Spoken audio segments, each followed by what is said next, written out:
Christmas ತಿಂಡಿ number 3 ಇದರಲ್ಲಿ ಬಾದಾಮ್ ಪುರಿನ ಮಾಡ್ಕೊಳ್ಳೋದು ಹೇಗೆ ಅಂತ ತೋರಿಸ್ಕೊಡ್ತೀನಿ.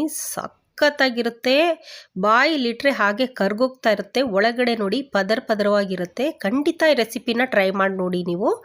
ನಮಸ್ತೆ, ಶುಚಿ ಅಡುಗೆ ಚಾನಲ್ಗೆ ನಿಮ್ಮೆಲ್ಲರಿಗೂ ಸ್ವಾಗತ. ಬನ್ನಿ ರೆಸಿಪಿ ಮಾಡೋದು ಹೇಗೆ ಅಂತ ನೋಡೋಣ. ಇಲ್ಲಿ ನಾನು ಮೊದಲಿಗೆ ಒಂದು ಪಾತ್ರೆಯಲ್ಲಿ 2 ಗ್ಲಾಸಷ್ಟು ಮೈದಾ ಹಿಟ್ಟನ್ನ ಜರಡಿ ಇಟ್ಕೋತಾ ಇದ್ದೀನಿ. 1 ಗ್ಲಾಸ್ ಜರಡಿ ಹಿಡಿದಿದ್ದೀನಿ. ಈಗ 2ನೇ ಗ್ಲಾಸ್ನ ಜರಡಿ ಇಟ್ಕೋತಿದ್ದೀನಿ. 1 ಚಿಟಿಕೆಯಷ್ಟು ಪುಡಿ ಉಪ್ಪು, ಅರ್ಧ tea spoon baking powder, 1 tea spoon ಸಕ್ಕರೆ ಪುಡಿನ ಹಾಕೋತಿದ್ದೀನಿ. ಸಕ್ಕರೆ ಪುಡಿ ಹಾಕೊಳ್ಳೋದ್ರಿಂದ ಬಾದಾಮ್ ಪುರಿ ಮಾಡುವಾಗ ಮೇಲೆಲ್ಲ ಗುಳ್ಳೆಗಳು ಬರೋದಿಲ್ಲ, ಅದಕ್ಕೋಸ್ಕರ ಹಾಗೆ ಕಲರು ಚೆನ್ನಾಗಿರುತ್ತೆ. ಇದನ್ನ ಮಿಕ್ಸ್ ಮಾಡಿಕೊಂಡು ಒಂದು ಚಿಕ್ಕ ಪ್ಯಾನ್ ತಗೊಂಡು 2 ದೊಡ್ಡ ಚಮಚ ರಿಫೈನ್ಡ್ ಆಯಿಲ್ನ ಹಾಕ್ಕೊಂಡಿದ್ದೀನಿ. ಹಾಗೆ 1 ಚಮಚ ತುಪ್ಪ ಹಾಕ್ಕೊಂಡು ಕಾಯಿಸ್ಬಿಟ್ಟು ಹಿಟ್ಟು ಮೇಲೆ ಹಾಕ್ಕೊಂಡು ಸ್ಪೂನಲ್ಲೇ ಕಲಿಸ್ಕೊಳ್ಳಿ, ಯಾಕಂದರೆ ಬಿಸಿ ಇರುತ್ತೆ. ಒಂದೇ ಸಲ ಕೈ ಹಾಕ್ಬಿಡ್ಬೇಡಿ. ಒಂದು ಸ್ವಲ್ಪ ಹೊತ್ತು ಆದಮೇಲೆ ಸ್ಪೂನಲ್ಲಿ ತೆಗೆದುಬಿಟ್ಟು ಕೈಯಲ್ಲೇ ಇದನ್ನು ಚೆನ್ನಾಗಿ ಎಣ್ಣೆ ಎಲ್ಲನೂ ಬೆರೆತ್ಕೋಬೇಕು ಹಿಟ್ಟಿಗೆ. ಆ ಥರ ಚೆನ್ನಾಗಿ ಮಿಕ್ಸ್ ಮಾಡ್ಕೊಳ್ಳೋಣ. 4 ಅವರ್ ಹಿಂದ್ಗಡೆ ಒಂದು 12 ಬಾದಾಮಿನ ನೆನೆಸಿಟ್ಟಿದ್ದೆ, ಅದ್ರ ಸಿಪ್ಪೆನ ತೆಗಿಯೋಣ. ಈಗ ನೋಡಿ, ಈ ಥರ ಸಿಪ್ಪೆನೆಲ್ಲನೂ ತೆಗಿಬೇಕು. ಎಷ್ಟು ದಪ್ಪಗಾಗಿದೆ ನೋಡಿ ನೀರಲ್ಲಿ ನೆನೆಸಿ. ಈಗ ಇದನ್ನು ಮಿಕ್ಸಿಯಲ್ಲಿ ಹಾಕ್ಕೊಂಡು ಸ್ವಲ್ಪ ಹಾಲು ಹಾಕ್ಕೊಂಡು ಸ್ವಲ್ಪನೇ ಹಾಕ್ಕೊಳ್ಳಿ, ಜಾಸ್ತಿ ಹಾಕ್ಕೋಬೇಡಿ. ನುಣ್ಣಗೆ ಇದನ್ನು ನಾವು ಪೇಸ್ಟ್ ಮಾಡ್ಕೋಬೇಕು. ನೋಡಿ, ಈ ಥರ ನುಣ್ಣಗೆ ಪೇಸ್ಟ್ ಮಾಡಿಕೊಂಡು ಇದನ್ನು ಸೋಸ್ಕೋಬೇಕು. ತರತರಿ ಇರುತ್ತೆ, ಅದೆಲ್ಲ ಬಾದಾಮ್ ಪುರಿಗೆ ಹಾಕಂಗಿಲ್ಲ ನೋಡಿ. ಅದಕ್ಕೋಸ್ಕರ ಸೋಸ್ಕೊಂಡು ಆ ಹಾಲನ್ನ ಸ್ವಲ್ಪನೇ ಹಾಕ್ಕೊಂಡು ಹಿಟ್ಟನ್ನ ಕಲಿಸ್ಕೋಬೇಕು.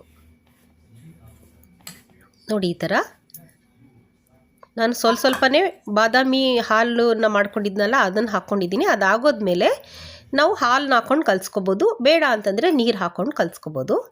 ನಾನು ಇಲ್ಲಿ ಹಾಲಲ್ಲೇ ಕಲಿಸ್ಕೊಂಡಿದ್ದೀನಿ. ನೋಡಿ, ಈ ಥರ ಸಾಫ್ಟಾಗಿ ಕಲಿಸ್ಕೊಂಡು 1 ಟೀ ಸ್ಪೂನಷ್ಟು ತುಪ್ಪ ತೊಗೊಂಡು ಚೆನ್ನಾಗಿ ಸವರ್ಬಿಟ್ಟು ಒಂದು ಸಲ ಈ ಥರ ನಾದ್ಬಿಟ್ಟು ತಟ್ಟೆ ಮುಚ್ಚಿಬಿಟ್ಟು ಇಟ್ಬಿಡೋಣ. ಒಂದು 10ರಿಂದ 15 ನಿಮಿಷ ಇದು ನೆನಿಬೇಕು. ಅಷ್ಟೊತ್ತಿಗೆ ನಾವು ಸಕ್ಕರೆ ಪಾಕ ಮಾಡ್ಕೊಳ್ಳೋಣ. ಒಂದು ಪಾತ್ರೆಯಲ್ಲಿ ನಾನು 1/4 ಗ್ಲಾಸಷ್ಟು ಸಕ್ಕರೆ ಹಾಕ್ಕೊಂಡಿದ್ದೀನಿ. ಇದೇ ಗ್ಲಾಸಲ್ಲೇ ನಾನು 3/4 ಗ್ಲಾಸಷ್ಟು ನೀರು ಹಾಕ್ತಾಯಿದ್ದೀನಿ. ಎಲ್ಲದಕ್ಕೂ ಒಂದೇ ಅಳತೆ ಇಟ್ಕೊಳ್ಳಿ. ಯಾವ ಕಪ್ ಅಥವಾ ಗ್ಲಾಸಲ್ಲಿ ಹಾಕಿದ್ರೂ ಪರವಾಗಿಲ್ಲ. 2 ಗ್ಲಾಸ್ ಹಿಟ್ಟು, 1/4 ಗ್ಲಾಸಷ್ಟು ಸಕ್ಕರೆ, 3/4 ಗ್ಲಾಸು ನೀರು ಹಾಕ್ಕೊಂಡಿದ್ದೀನಿ. ಈಗ ನೀರು ನೋಡಿ, ಸಕ್ಕರೆ ನೀರು ಕುದೀತಾ ಇದೆ. ಒಂದು ಸ್ವಲ್ಪ ಕೇಸರಿ ದಳನ ಹಾಕ್ಕೊಂಡಿದ್ದೀನಿ ಕಲರ್ಗೆ. ನೀವು ಬೇಕಂದರೆ ಫುಡ್ ಕಲರ್ ಬೇಕಾದರೂ ಬಳಸ್ಕೋಬೋದು. ಈಗ ನೋಡಿ, ಸಕ್ಕರೆ ಪಾಕ ಬಂದಿದೆಯಾ ಅಂತ ಚೆಕ್ ಮಾಡೋಣ. ಇನ್ನೂ ಪಾಕ ಬಂದಿಲ್ಲ, ಇನ್ನೊಂದು 2-3 ನಿಮಿಷ ಕುದೀಲಿ. ನೋಡಿ, ಈಗ ಟೆಸ್ಟ್ ಮಾಡ್ತಾ ಇದ್ದೀನಿ. ಒಂದೇಳೆ ಬಂದು ಈ ಥರ ಕಟ್ ಆಗಬೇಕು. ಈಗ ಪಾಕ ಆಗಿದೆ ಅಂತ ಹೇಳ್ಬಿಟ್ಟು ಈಗ ಸ್ಟವ್ನ ಇಮ್ಮಿಡಿಯೇಟಾಗಿ ಆಫ್ ಮಾಡಿಬಿಟ್ಟು ತಟ್ಟೆ ಮುಚ್ಚಿ ಇಟ್ಬಿಡಿ. ಬಿಸಿಯಾಗಿರಬೇಕು ಪಾಕ. ಈಗ ಬಾದಾಮ್ ಪುರಿಗೆ ಸಾಟಿ ಮಾಡ್ಕೊಳ್ಳೋಕ್ಕೆ 1 ದೊಡ್ಡ ಚಮಚ ಮೈದಾ ಹಿಟ್ಟು, 1 ಚಮಚ ತುಪ್ಪ ಹಾಕ್ಕೊಂಡು ಈ ಥರ ಕಲಿಸ್ಕೊಂಡ್ರೆ ಬೆಣ್ಣೆ ಥರ ಆಗುತ್ತೆ. ಇದನ್ನು ಸೈಡಲ್ಲಿ ಇಟ್ಕೊಂಡ್ಬಿಡೋಣ. ನೋಡಿ, ಹಿಟ್ಟು ಈಗ ಸಾಫ್ಟಾಗಿದೆ ನೋಡಿ. ಈಗ ಸ್ವಲ್ಪ ಅಳತೆ ಅಷ್ಟು ಹಿಟ್ಟನ್ನ ತೊಗೊಂಡು ಈ ಥರ ನಾದ್ಕೊಂಡು ನಾವು ಎಷ್ಟು ಅಳತೆಗೆ ನಾವು ಬಾದಾಮ್ ಪುರಿ ಮಾಡ್ಕೊತೀವಲ್ಲ ಅಷ್ಟು ಅಳತೆಗೆ ಇದನ್ನು ಚಿಕ್ಕದಾಗಿ ಕಟ್ ಮಾಡಿಕೊಂಡು ಉಂಡೆಗಳು ಮಾಡಿ ಇಟ್ಕೋಬೇಕು. ನೋಡಿ, ಈ ಥರ ಕಟ್ ಮಾಡಿ ನಾನು ಇಟ್ಕೊಂಡಿದ್ದೀನಿ. ಈಗ 1 ಉಂಡೆನ ತೊಗೊಂಡು ಲಟ್ಟಿಸ್ಕೋಬೇಕು. ಇದು ಎಷ್ಟು ತೆಳ್ಳಗೆ ಬೇಕಾದರೂ ಲಟ್ಟಿಸ್ಕೋಬೋದು, ಅಷ್ಟು ಸಾಫ್ಟಾಗಿರುತ್ತೆ. ಈಗ ಈ ಸಾಟಿನ ತೆಗೆದು ಮೇಲೆ ಈ ಥರ ಸವರ್ಕೋಬೇಕು, ಯಾಕಂದರೆ ಪದರವಾಗಿ ಬರಬೇಕು ಬಾದಾಮ್ ಪುರಿ. ಅದಕ್ಕೋಸ್ಕರ ಈ ಥರ ತ್ರಿಕೋಣ ಆಕಾರದಲ್ಲಿ ಇದನ್ನು ಲಟ್ಟಿಸ್ಕೊಂಡು ಲೈಟಾಗಿ ಇದ್ರ ಮೇಲೆ ಒತ್ತಬೇಕು. ಈ ಥರ ನೋಡಿ, ಇಷ್ಟು ಒತ್ತಿದ್ರೆ ಸಾಕು. ಈಗ ಈ ಬಾದಾಮ್ ಪುರಿ ಎಣ್ಣೆಲಿ ಹಾಕಿದ್ರೆ ಪದರಗಳು ಬಿಟ್ಕೊಂಬಿಡುತ್ತೆ. ಅದಕ್ಕೋಸ್ಕರ ಈ ಥರ ಲವಂಗ ಚುಚ್ಚಿಬಿಟ್ಟು ಸೆಕ್ಯೂರ್ ಮಾಡ್ಕೋಬೇಕು.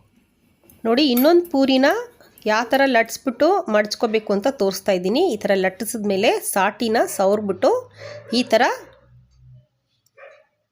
ಟ್ರಯಾಂಗಲ್ ಶೇಪಲ್ಲಿ, ಅಂದರೆ ತ್ರಿಕೋಣ ಆಕಾರದಲ್ಲಿ ಇದನ್ನು ಮಡಚ್ಕೊಂಡು ಲೈಟಾಗಿ ಈ ಥರ ಮೇಲೆ ಲಟ್ಟಿಸ್ಕೋಬೇಕು. ನೋಡಿ, ತೋರಿಸ್ತೀನಿ. ಈಗ ನಾವು ಲಟ್ಟಿಸಿದಾಗ ಈ ಥರ ಪದರ ಬಂದಿರುತ್ತೆ. ಎಣ್ಣೆಲಿ ಹಾಕಿದಾಗ ಈ ಪದರ ಬಿಟ್ಕೋಬಾರ್ದು ಅನ್ನೋ ಕಾರಣಕ್ಕೆ ಲವಂಗ ಚುಚ್ಚಿಬಿಟ್ಟು ಈ ಥರ ಸೆಕ್ಯೂರ್ ಮಾಡ್ಕೋಬೇಕು. ನೋಡಿ, ಸ್ವಲ್ಪ 2-3 ಒಬ್ಬೆ ಆಗೋಷ್ಟು ನಾನೆಲ್ಲ ರೆಡಿ ಮಾಡಿ ಇಟ್ಕೊಂಡಿದ್ದೀನಿ. ಮತ್ತು ಎಣ್ಣೆನ ಕಾಯಕ್ಕೆ ಇಟ್ಟಿದ್ದೀನಿ. ಎಣ್ಣೆ ಕಾದಿದೆಯಾ ಇಲ್ವಾ ಅಂತ ಚೆಕ್ ಮಾಡೋಣ. ಒಂದು ಪೀಸ್ ಹಾಕ್ಬಿಟ್ಟು ಅದು ಮೇಲೆ ಬಂದರೆ ಎಣ್ಣೆ ಕಾದಿದೆ ಅಂತ ಅರ್ಥ. ಈಗ ಸ್ಟವ್ನ ಆಫ್ ಮಾಡಿಬಿಟ್ಟು ಒಂದು 2-3 ನಿಮಿಷ ಬಿಟ್ಬಿಡ್ಬೇಕು ನಾವು. ಆಮೇಲೆ ನಾವು ಲಟ್ಸಿಟ್ಕೊಂಡಿರೋ ಪೂರಿಗಳನ್ನೆಲ್ಲ ಒಂದೊಂದೇ ಎಣ್ಣೆಲಿ ಹಾಕಬೇಕು. ನೋಡಿ, ಸ್ಟವ್ ಹಚ್ಚಿಲ್ಲ, ಆ ಬಿಸಿಯಲ್ಲೇ ಬಾದಾಮ್ ಪುರಿ ಎಲ್ಲ ಈ ಥರ ಮೇಲೆ ಬರಬೇಕು. ನೋಡಿ, ಈ ಥರ ಮೇಲೆ ಬಂದ ಮೇಲೆ ನಾನೀಗ ಸ್ಟವ್ನ ಆನ್ ಮಾಡ್ತಾಯಿದ್ದೀನಿ. ನೋಡಿ, ಈ ಥರ ಈಗ ಸ್ಟವ್ನ ಆನ್ ಮಾಡಿಕೊಂಡು ಎರಡು ಕಡೆನೂ ತಿರುಗಿಸಿ ಗೋಲ್ಡನ್ ಕಲರ್ ಬರೋವರೆಗೂ ಇದನ್ನು ನಾವು ಫ್ರೈ ಮಾಡ್ಕೋಬೇಕು. ನೋಡಿ ಎಷ್ಟು ಚೆನ್ನಾಗಿ ಕಲರ್ ಬಂದಿದೆ ಅಂಥೇಳಿ. ಈಗ ಇದನ್ನು ನಾವು ಸಕ್ಕರೆ ಪಾಕಕ್ಕೆ ಹಾಕಬೇಕು. ಬಿಸಿಯಿಂದ ತೆಗ್ದಿದ ತಕ್ಷಣವೇ ಸಕ್ಕರೆ ಪಾಕದಲ್ಲಿ ಹಾಕ್ಬಿಟ್ಟು ಈ ಥರ ಚೆನ್ನಾಗಿ ಎರಡೂ ಕಡೆ ಮುಳುಗಿಸ್ಬೇಕು. ಒಂದು 2 ನಿಮಿಷ ಆದಮೇಲೆ ಇದನ್ನೆಲ್ಲ ತೆಗೆದು ಒಂದು ಪ್ಲೇಟಲ್ಲಿ ಇಟ್ಕೊಂಬಿಡೋಣ. ಉಳಿದಿದ್ದೆಲ್ಲನೂ ಇದೇ ಥರನೇ ಎಣ್ಣೆ ಕಾದ್ಮೇಲೆ ಸ್ಟವ್ನ ಆಫ್ ಮಾಡಿಬಿಟ್ಟು ಒಂದು 3 ನಿಮಿಷ ಬಿಟ್ಬಿಟ್ಟು ಬಾದಾಮ್ ಪುರಿನೆಲ್ಲ ಹಾಕಿ ಅದು ಮೇಲೆ ಬರುತ್ತೆ. ಆವಾಗ ಎರಡು ಕಡೆನೂ ತಿರುಗಿಸಿ ನೀವು ಬೇಯಿಸ್ಕೊಂಡು ಈ ಕಲರ್ ಬರೋವರೆಗೂ ಮಾಡಿಕೊಂಡು ಸಕ್ಕರೆ ಪಾಕಕ್ಕೆ ಹಾಕ್ಕೊಳ್ಳಿ. ಸಕ್ಕರೆ ಪಾಕ ಏನಾದರೂ ಗಟ್ಟಿ ಆಯಿತು ಅಂದರೆ 1 ಟೇಬಲ್ ಸ್ಪೂನಷ್ಟು ನೀರು ಹಾಕ್ಕೊಂಡು ಮತ್ತೆ ಕುದಿಸ್ಕೊಳ್ಳಿ. ತುಂಬ ಗಟ್ಟಿಗಿದ್ರೆ ಮೇಲೆ ಸಕ್ಕರೆ ಪುಡಿ ಥರ ಆಗಿಬಿಡುತ್ತೆ. ಅದಕ್ಕೋಸ್ಕರ ನೋಡಿ ಎಲ್ಲ ಮಾಡಿ ಇಟ್ಕೊಂಡಿದ್ದೀನಿ ನಾನು. ಹಾಗೆಯೇ ಸ್ವಲ್ಪ ಒಣ ಕೊಬ್ಬರಿನ ಮಿಕ್ಸಿಯಲ್ಲಿ ಪುಡಿ ಮಾಡಿಕೊಂಡು ಮೇಲೆ ಈ ಥರ ಸ್ವಲ್ಪನೇ ಹಾಕಿದ್ರೆ ತುಂಬ ಚೆನ್ನಾಗಿ ಕಾಣುತ್ತೆ. ನೋಡಿ ಮುರಿದು ತೋರಿಸ್ತಾ ಇದ್ದೀನಿ. ಗರ್ಗರಿಯಾಗಿ ಪದರವಾಗಿ ಸಖತ್ತಾಗಿರುತ್ತೆ. ಬೇಗ ಮಾಡ್ಕೊಂಬಿಡ್ಬೋದು. ಖಂಡಿತ ಟ್ರೈ ಮಾಡಿ ನೋಡಿ. ಹಾಗೆ ಶುಶಿ ಅಡುಗೆ ಚಾನೆಲ್ನ ಸಬ್ಸ್ಕ್ರೈಬ್ ಮಾಡ್ಕೊಳ್ಳಿ. ನಿಮ್ಮ ಫ್ರೆಂಡ್ಸ್ಗೆ ಶೇರ್ ಮಾಡೋದನ್ನ ಮರ್ತೋಗ್ಬೇಡಿ.